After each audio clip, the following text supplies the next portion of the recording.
the caller and the teller and hash marks, this is going to take a really long time. What I hope is not going on, I hope nobody is trying to prove that hand counts are difficult. Hand counts are not difficult, but you can make anything difficult if that's your goal.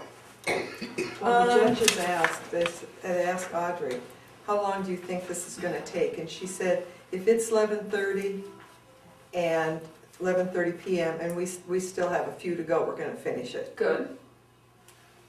Good. You know, and we should probably register a complaint on behalf of your candidates if it looks like they're not fully staffed tomorrow morning. So, because it's not that hard. It's not like you have to train people for a week to how to count and read and mark. For one thing, this voter intent guide that we were looking at, do you know they don't use it if it's a computer count? The computer reads whatever it reads and no questions asked. And it's outrageous that the machines truly just can't read these things. They can't read it if there's much voter intent. Like, let's say you've got Sam, Jean, Joe, Jim, you know, all the way down with your 18 people. And you'll be surprised at what people write on ballots. People write something like, all these people stink. Do you know the machine will count it as a vote because all it's seeing is marks through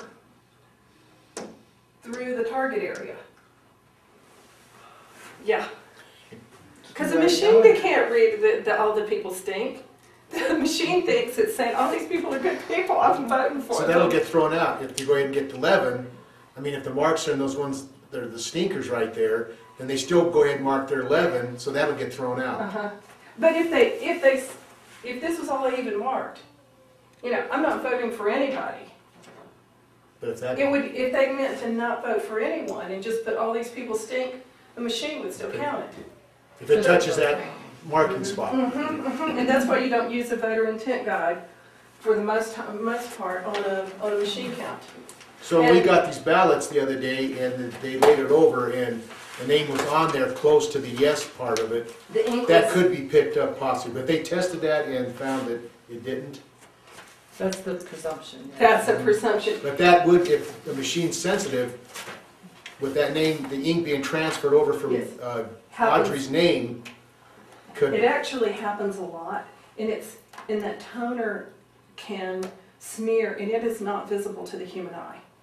Many times. There have been many, many elections that were messed up by invisible toner that was smeared.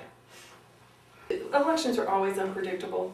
If we get to tomorrow and they're really struggling with their hash marks, maybe we could suggest, they've got the forms. I sent them like empty forms to do it this way. I probably should have sent a note saying, whatever you do, don't do it this way. that might have worked. Okay, what else? So in other words, you're allowed, because I noticed on that one list that you sent that some of them were spoiled ballots and whatever. And so what essentially you could do is you could actually mark through a person and not vote for them or whatever, and that still doesn't spoil your ballot, but some of them were, or does that spoil your ballot? It shouldn't, if your intent is clear.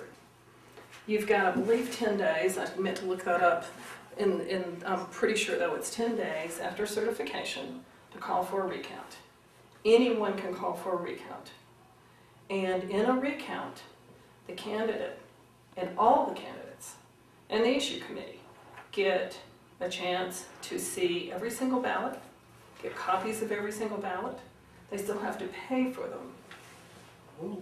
But the other thing is I brought my scanner, and they probably won't give them to us while I'm still here. But like Lisa and I are going to scan Swatch's ballots in a couple of weeks, and we did it a couple of years ago.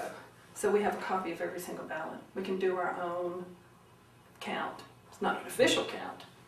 But anyway, so if things look strange, close, whatever, you've got days, you can call for a recount. Even before the recount, you can get copies of the ballots and figure out if it's worth doing a recount. Recounts shouldn't be that expensive. But there is nothing sinful about calling for a recount. What's sinful is to have questions and not call for the recount.